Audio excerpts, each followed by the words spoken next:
नमस्कार प्यारे विद्यार्थियों। जैसा कि मैंने आपको बताया था कि आपकी जो वसंत पाठ्य पुस्तक है हिंदी की, उसमें जो है पाठ संख्या 1 से लेकर 10 तक आपको जो है पढ़ा दिया गया है। अभ्यास प्रश्न भी आपको भेजे जा चुके हैं, तो उसको हम जो है फ़िलहाल वहीं पर समाप्त कर रहे हैं। और अब हम जो है दूसरी पुस्तक को ले रहे हैं जो आपके पाठ्यक्रम में लगाई गई है। ये संस्कृत से संबंधित है, इसका नाम है रुचिरा। तो इसमें जो देखेंगे, जो उसमें जो पहला पाठ है, प्रथमः पाठः सुभाषितानि। इसमें जो पहला पाठ है वो सुभाषितानि है। सुभाषितानि शब्द का अर्थ होता है मधुर वाणी, मीठी वाणी। तो इस पाठ में कुछ श्लोक हैं, उनके आपको जो है अर्थ, श्लोक में जो शब्द हैं उनके अर्थ बताए जाएंगे और साथ में उनके भावार्थ को व्याख्या की जाएगी। तो आइए प्रारंभ करते हैं। पहला श्लोक देखते हैं, इसमें क्या कहा गया है। पृथिव्यां त्रीणि रत्नानि जलमन्नं सुभाषितं मूढ़ैः पाषाणखण्डेषु रत्न संज्ञा विधीयते।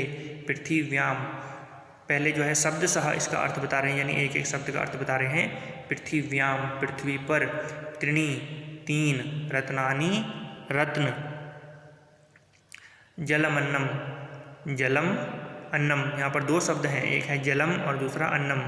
सुभाषितम मधुरवाणी, मूढ़ई मूर्खों के द्वारा, पाषाण खंडेशु पत्थर के टुकड़ों में, रत्न संज्ञा रत्न का नाम, विधीयते कहा जाता है, बताया जाता है। ठीक है, तो ये मैंने जो है शब्द सह उसका अर्थ बताया। अब जो है भाव के अनुसार, व्याख्या के अनुसार बताया जा रहा है।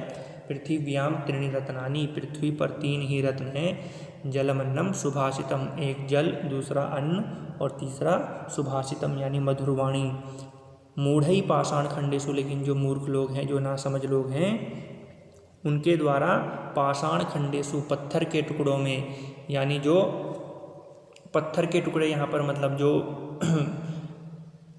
जो लौकिक रत्न हैं, ठीक है, उनकी बात की जा रही है। जो पत्थर से जो बने हुए जो रत्न होते हैं उनकी बात की जा रही है, उनको रत्न कहा गया है। जबकि जो है शास्त्रों में कहा गया है कि पृथ्वी पर जो है वो तीन ही रत्न हैं, एक तो जल, दूसरा अन्न और तीसरा सुभाषितम मधुरवाणी। लेकिन जो मूर्ख लोग हैं, जो नासमझ लोग हैं, वो पत्थर के टुकड़ों को रत्न का नाम देते हैं, ये गलत है। दूसरा श्लोक देखिए।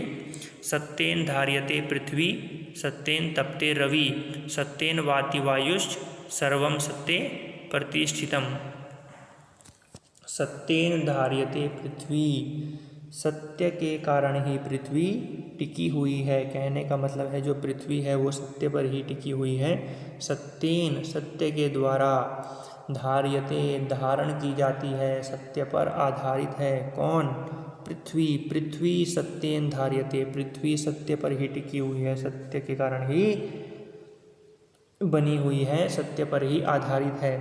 सत्येन तपते रवि, जो रवि है, जो सूर्य है, वो भी सत्य के कारण ही तपता है, प्रकाशित होता है। सत्येन वाति वायुश्च, सत्य के कारण ही वायु, वाति मतलब बहती है, चलती है। वायुश्च, वायु, सत्य के कारण ही वायु चलती है। सर्वम सत्ये प्रतिष्ठितम, इस संसार में जो कुछ है वो सब सत्य पर ही टिका हुआ है। जब तक इस संसार में थोड़ा सा भी सत्य बचा हुआ है, तब तक पृथ्वी भी बची हुई है, तब तक जो है सूर्य भी बचा हुआ है, तब तक जो है वायु भी बची हुई है। सर्वम सत्ये प्रतिष्ठितम, जब इस संसार से सत्य का नामो निशान मिट जाएगा, तब ना पृथ्वी रहेगी, ना रवि रहेगा और ना वायु रहेगी। तो ये सब कुछ किस पर आधारित है? सत्य पर ही आधारित है, सत्य पर ही टिका हुआ है। तो आज जो है हम यहीं पर समाप्त कर रहे हैं इन्हीं पहले दो श्लोकों के साथ। आगे जो श्लोक दिए गए हैं उनकी व्याख्या जो है वो कल की जाएगी। तो आप जो है जितना आपको पढ़ाया है उसको पढ़िए। कहीं भी कोई समस्या आती है तो जो है आप मुझसे संपर्क कर सकते हैं, आपकी समस्या का समाधान किया जाएगा। तब तक के लिए धन्यवाद।